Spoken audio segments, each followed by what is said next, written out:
হযরত ওমর রাদিয়াল্লাহু তাআলা আনহু যেমন রাগী এবং তেজি মানুষ, তেমনি তার স্ত্রীও ছিলেন খুবই তেজস্বী। তিনি নিয়মিত নামাজের জামায়াতে উপস্থিত হতেন। ওমর রাদিয়াল্লাহু তাআলা আনহু চাইতেন তিনি যেন ঘরে নামাজ আদায় করেন। আবার স্ত্রীকে সুস্পষ্টভাবে নিষেধও করতে পারতেন না। তাঁর স্ত্রী বলতেন, তুমি সুস্পষ্টভাবে নিষেধ না করা পর্যন্ত আমি যেতেই থাকব। যেহেতু রাসূল সাল্লাল্লাহু আলাইহি ওয়াসাল্লাম বলেন, আল্লাহর কোনো বান্দি মসজিদে আসতে চাইলে তাকে বাধা দিও না। ওমর রাদিয়াল্লাহু তাআলা আনহু আল্লাহ ও তার রাসূল সাল্লাল্লাহু আলাইহি ওয়াসাল্লামের হুকুম পালনে ছিলেন আপোষহীন। ফলে তিনি তার পছন্দকে কখনোই অগ্রাধিকার দিতে পারেননি।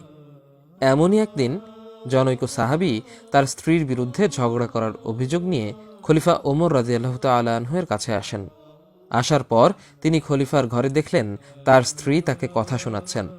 তিনি মনে মনে ভাবলেন, কি আর বিচার চাইব, আমার চেয়ে খলিফা আরও বেশি অসহায়, সবারই দেখি একই অবস্থা।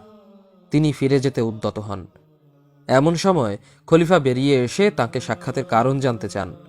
সাহাবীর অভিযোগ শোনার পর ওমর রাদিয়াল্লাহু তাআলা আনহু বলেন, দেখো আমাদের স্ত্রীরা কত খেদমত করে, আমাদের সন্তানদের লালন পালন করে, দুগ্ধপান সহ সংসারের যাবতীয় কার্য সম্পাদন করে, নিজ হাতে এই সংসারটা আগলে রাখে। তারা যদি ভেতর ঘর থেকে এই সমর্থনার সাহস না যোগায়, তাহলে আমরা কি আমাদের বাহিরের কাজ এভাবে করতে পারতাম? তাই তাদের একটু কটু কথা শুনতেই হয়। শোনো, ধৈর্য ধারণ ও মিলেমিশে চলার মধ্যেই রয়েছে কল্যাণ।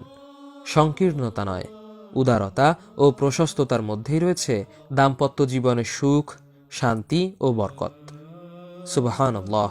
যে খলিফার ভয়ে সারা জাহান কাঁপত, সেই খলিফা তার স্ত্রীর ব্যাপারে কেমন নমনীয় ছিলেন। আর এটাই তো নবীর শিক্ষা।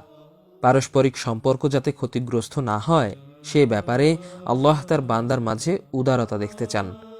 এ প্রসঙ্গে সূরা তাগাবুনে আল্লাহ পাক বলেছেন, হে ঈমানদাররা, তোমাদের স্বামী, স্ত্রী ও সন্তানদের মধ্যে কতিপয় শত্রু, তাদের ব্যাপারে সতর্ক থাকো।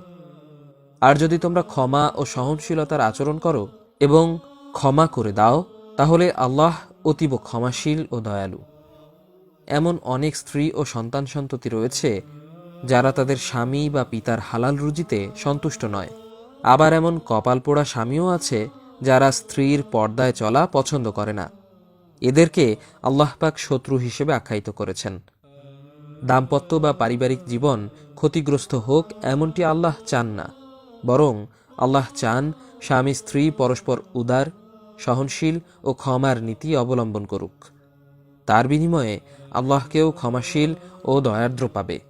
নারী পুরুষের দাম্পত্য জীবন ও পারিবারিক জীবনটাকে সুখী, সুন্দর ও তৃপ্তিদায়ক করার ক্ষেত্রে স্বামী স্ত্রী ও পরিবারের সবারই আন্তরিক হওয়া দরকার।